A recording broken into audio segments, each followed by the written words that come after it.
अभी तक कर रहे थे ब्रिटिश लिटरेचर, आज के लेक्चर में मैं आप लोगों को यूरोपियन स्टार्ट करवाने वाली हूँ, बिकॉज जब तक हम लोग बेसिक्स नहीं करेंगे तब तक it will be very difficult for all of you to understand the further British literature as well. तो just to have a proper knowledge, just to understand the literature, character, myth, their backgrounds, it is very necessary to understand the base of literature. ठीक है, जैसे कि हम Indian literature में देखते हैं तो हम लोग पहले बेस से स्टार्ट करेंगे. इसी तरीके से when we are talking about the western literature तो हमें उसका भी बेस समझना बहुत जरूरी है. और उसका बेस कहाँ से आता है? एंशियंट लिटरेचर से. एंशियंट लिटरेचर में हमारी दो कैटेगरीज आती हैं, Greek and Roman, and obviously the Greek literature is the ancient literature. तो let's start with that. Now हमारा जो यूनिट 1 to 4 हमारे सिलेबस का है उसमें हम सेकंड पार्ट ले रहे हैं, नॉन ब्रिटिश इंग्लिश लिटरेचर ले रहे हैं. नॉन ब्रिटिश इंग्लिश लिटरेचर के अंदर भी कौन सा? European literature we are taking.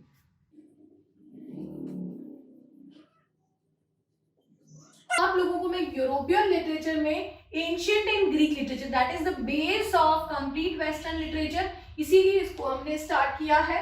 तो यूरोपियन लिटरेचर के अंदर आज हम लोग स्टार्ट करेंगे विद एंशियंट एंड और Greek literature.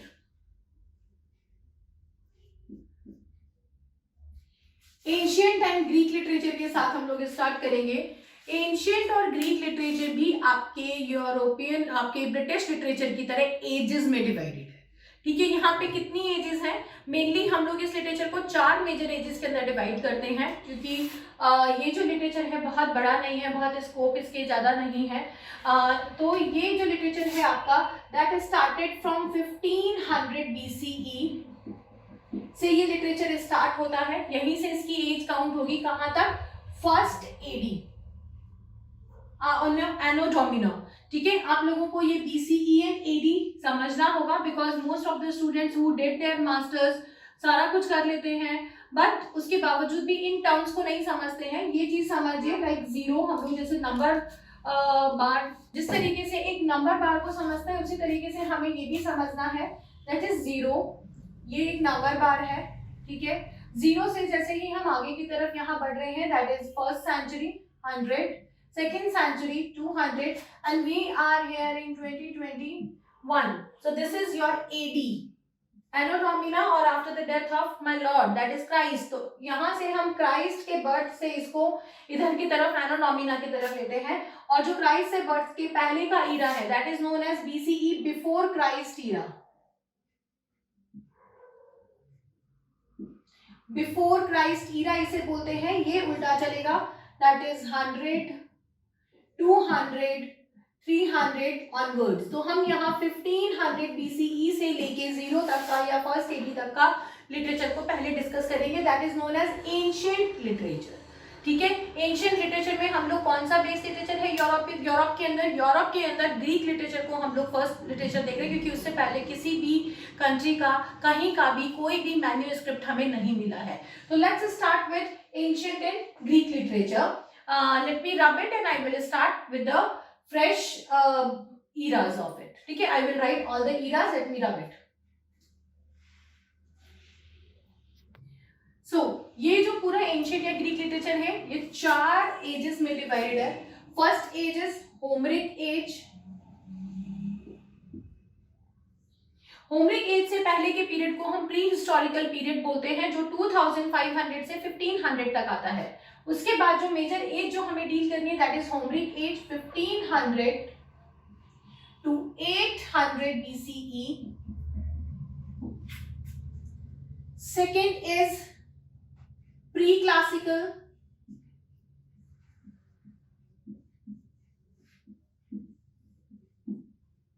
(800 to 500 BCE). Then classical age,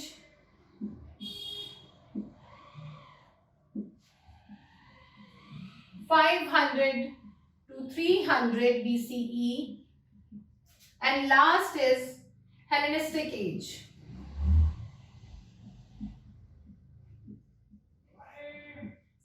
That is 300 to 100 BCE. After that ये जो आपकी 4 एजेस हैं, इसके बाद आ जाता है आपका रोमन लिटरेचर। यहाँ से हम रोमन एम्पायर को लेंगे और रोमन लिटरेचर आपका फर्स्ट BCE से हम लोग काउंट करना शुरू कर देते हैं। जो राइटर्स आएंगे वो आपके रोमन एज के राइटर्स आते हैं या रोमन लिटरेचर के राइटर्स आते हैं। तो we have to understand these 4 ages one by one. I will explain you one by one. I will take the works of these writers, these ages. So let's start with the first one without wasting the time, क्योंकि ये time period आप लोग समझ चुके हैं। Now let's start with Homeric age. Okay, let me rub it. Those who wants to take a screenshot can take it so that I can rub it. So let's start with Homeric age. Homeric age इसको इसलिए बोलते हैं because इसमें एक ही major writer है, that is Homer. Now what we know about Homer, Homer was a blind, but not a childhood blind. It's like Milton, we can say. He was able to see. He saw the historical part. He saw the paintings related to the Trojan War and history of Greece, and then he decides to write about it. But when he was writing, he was blind, so many questions arose on his works. Now, what are the major works of Homer? Let's discuss Homer as a great writer, as a first writer who has initiated the Greek literature, who initiated the literature or some epic writing in West. So there are two major works of Homer, Iliad and Odyssey. Right? Iliad is written in how many books and Odyssey is written in how many books? First question. Then how to read these books, what these books are all about, that is what we have to discuss here. So both the books are first of all epic, so definitely they are in multiple books. Epic writing started with Homer in Greek literature, and Iliad is written in 24 books and Odyssey in 10 books.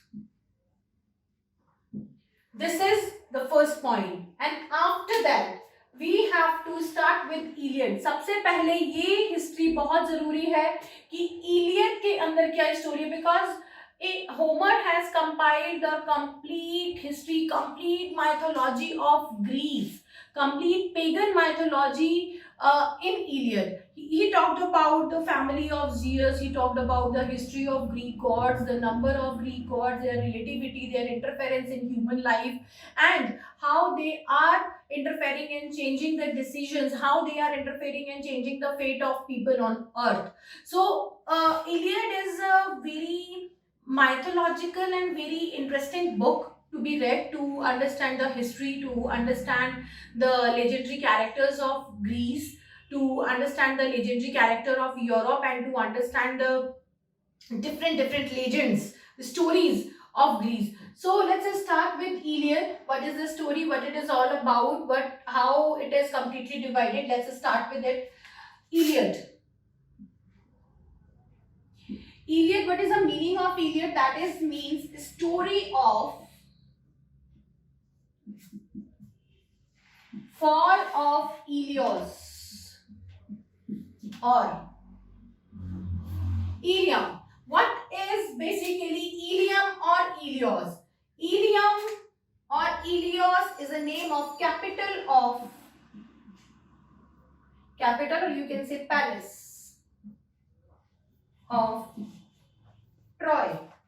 So it is a story, it is a great epic, it is about a great story about the fall of Ilios or Ilium, that is the name of the palace or capital of Troy. We are going to discuss this story. I mean, obviously the palace, the complete empire is being fall, so only one person cannot be responsible of it. But according to Homer, the whole universe, it is a like conspiracy of Zeus, it's a conspiracy of the gods, and all mythical characters, all legendary characters are involved in it. Let's start. How many dynasties, how many kingdoms are involved in it? Let's start. Let me rub it and I will take the complete space to make you understand. Just a minute. So now we are talking about the fall of Iliad. So let's start. देखो इस story में Iliad के अंदर completely 3 dynasties या 3 countries involve है, 3 kingdoms involve है. Let me right the name first. कि कौन से 3 किंगडम्स हैं यहाँ पे. First place which is very important is Sparta. Second is Athens, and third will be Troy. Ilions, Troy. So we will discuss Troy later. Let's start with Sparta. Sparta में the king's name, the story of Sparta, how it is relevant. So the king Tyndareus, queen Leda. They have 4 children. First, Clytemnestra,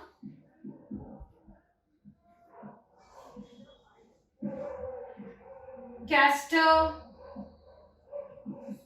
Pollux, and last and the most important child, Helen.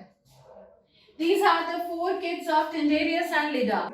These are the 4 children, but the tragic point is that Helen is not the daughter of Tyndareus. Basically, we all know, we have read about the Leda and Swan. So God Zeus visited the earth. He found Leda. Leda is very beautiful, a Spartan lady.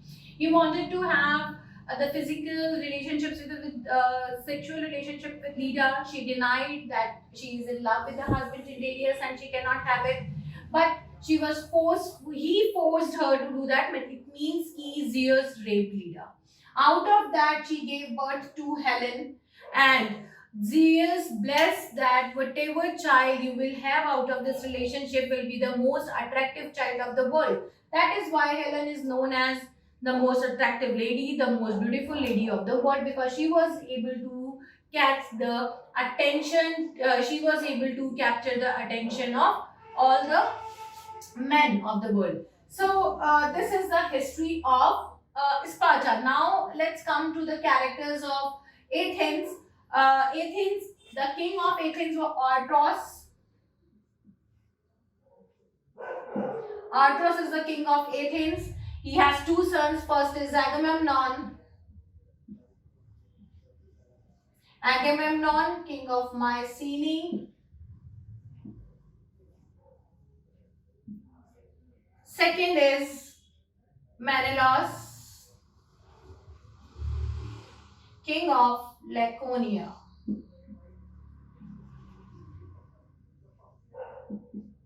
Okay, so now let's discuss the history of 2 of these countries first of all, and then, because Artros was very ambitious and he wanted to capture all the Aegean region within his empire, so he attacked on Sparta itself, but Tyndareus didn't surrender. He said that he don't wanted to mix the empire with him. So he just wanted to have a good relationship with Sparta, and that is why he sent the alliances of Agamemnon for Clytemnestra, which was accepted by Tyndareus. Leda was already dead after giving birth to Helen.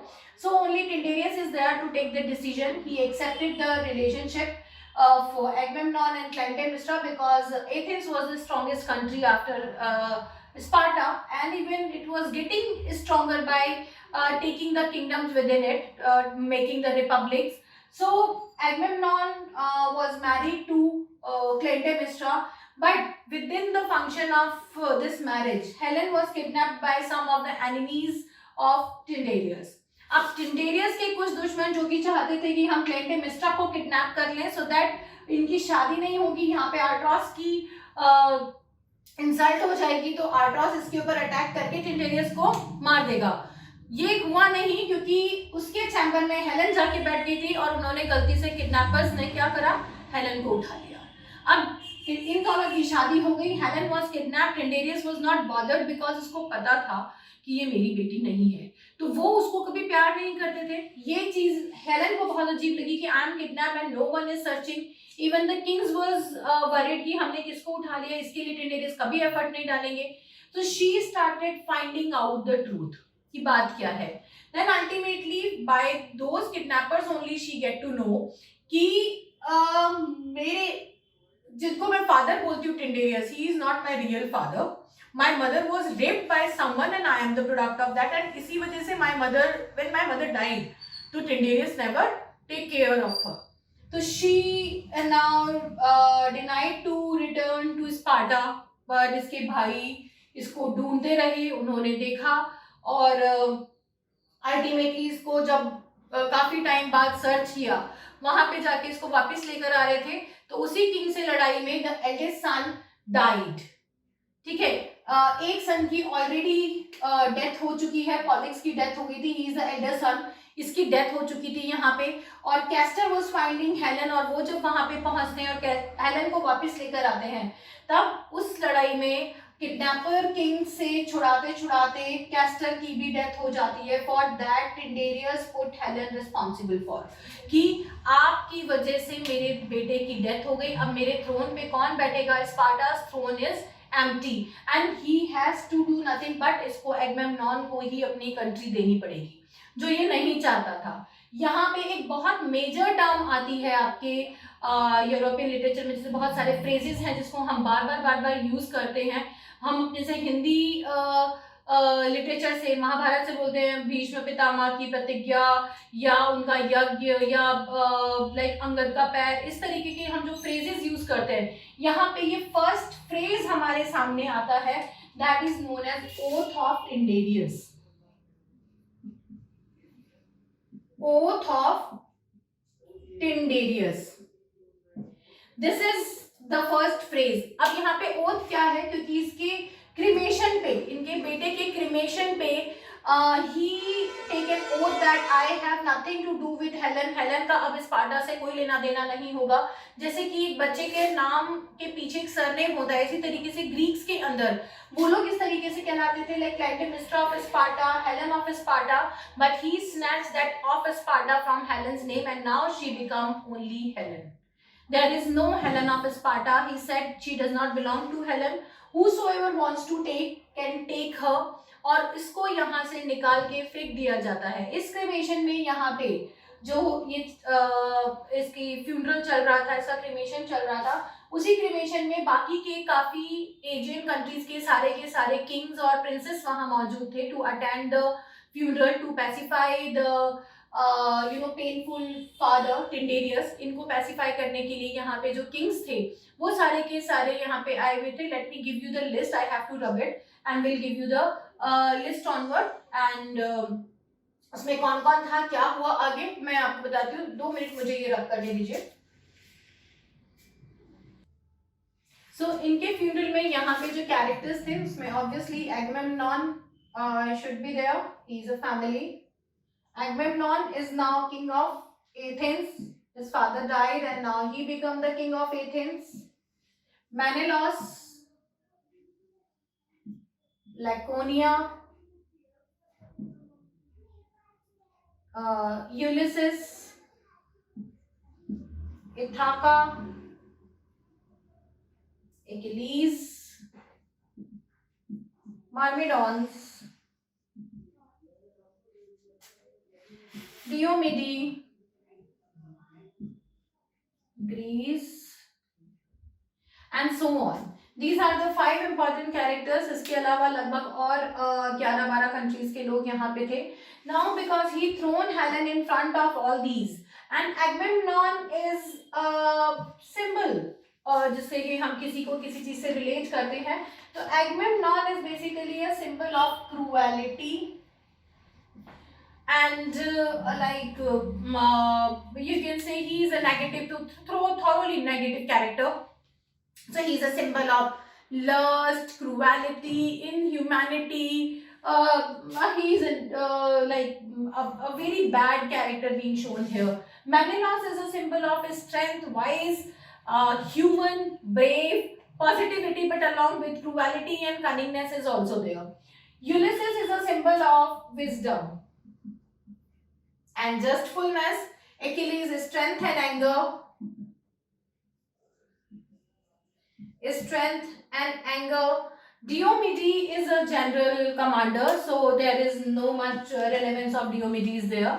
But these 4 characters are the major characters. Now, when Helen was thrown in front of everyone that anyone can take her as a slave, the first person who wanted to have Helen is Agamemnon.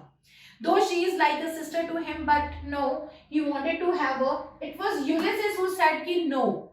Agamemnon and me are married. We cannot have this girl, and we should not forget that she is still a princess of Sparta. Though Tyndareus is angry, but she is still a princess of Sparta. ठीक है, एक father है, he is painful, उनके बेटे की death हो गई है, उन्होंने बच्चे को, दूसरे बच्चे को घर से निकाल दिया, बट उसका मतलब ये नहीं है कि हम लोग उस चीज को भूल जाए. तो we should do the respect to the lady, और हम उसको इस तरीके से स्लेव बना के या कीप बना के नहीं रख सकते. The only thing which we can do to pay respect to Sparta is कि one should take Helen to the home by marrying her. तो इसने एक गेम अरेंज किया. That game is called as Pot and Ring. That game is Pot and Ring. इस Pot and Ring में उसने जितने भी किंग्स वहां पे, बैचलर किंग्स वहां पे थे, उन सबसे रिंग्स ली, उसको एक पॉट में डाल के शेक करके ऊपर को उछाला, और जो रिंग उस पॉट के अंदर या उसके सबसे नजदीक गिरेगी वो विनर होगा. तो इस तरीके से 3 बार किया गया. And who one? It was Menelaus. He won the game and ultimately married to Helen. But अब यहाँ पे again a twist is there, that before the game started, because Agamemnon's bad eye was there on Helen, he always wanted to have fun with her, he always wanted to have Helen, he didn't respect any women, so he put a condition, because he is the king of complete Athens. All the Aegean kings, all the Aegean kingdoms were under Athens, and he is the king, they all were following his orders. So he put a condition that whosoever will win, whosoever will marry Helen, but before going to the marriage bed, before executing the marriage into the honeymoon night or something, one has to allow all the kings to enjoy the beauty of the bride. तो जो भी इससे शादी करेगा, खुद उस marriage को execute करने से पहले उसको यहाँ पे मौजूद सारे किंग्स को अलाउ करना पड़ेगा to enjoy the beauty. They can enjoy with Helen first, then only the king will be allowed. अब यहाँ पे जीत जाते हैं इनके खुद के भाई जिनकी शादी हुई है. Ulysses is still, because he is a symbol of wisdom, वो फिर से इसको कहते हैं कि you are the king, you have taken a decision, you have given a choice, you can take your words back. आपके खुद के भाई की शादी हो रही है तो आप उस वर्ड्स को दोबारा वापस ले सकते हो. Now she will be the member of your own kingdom. But what he said, no. But I said is said. क्या पता कोई और जीत जाता तो ये मेरे लिए ठीक नहीं रहेगा ऐसा करना. तो the words are words. I want to enjoy with Helen first, and then my brother will take the lady. So ये यहाँ पे शर्त रख के इन्होंने यहाँ पे हेलेन को इंसल्ट करने की कोशिश की, इन्होंने उसकी चेस्टिटी वॉयलेट करने की कोशिश की. But Menelaus is also a symbol of cunningness, wisdom, strength, everything. He has taken, Menelaus has taken some decision which twisted the complete story, right? To save the dignity of his wife and to satisfy these lusty kings. So now I'm not going to tell you the what is there behind, because I don't want to open the card. There are some tragic points, there are some climaxes, so I don't want to open this climax in this video. Now let's go to Troy first.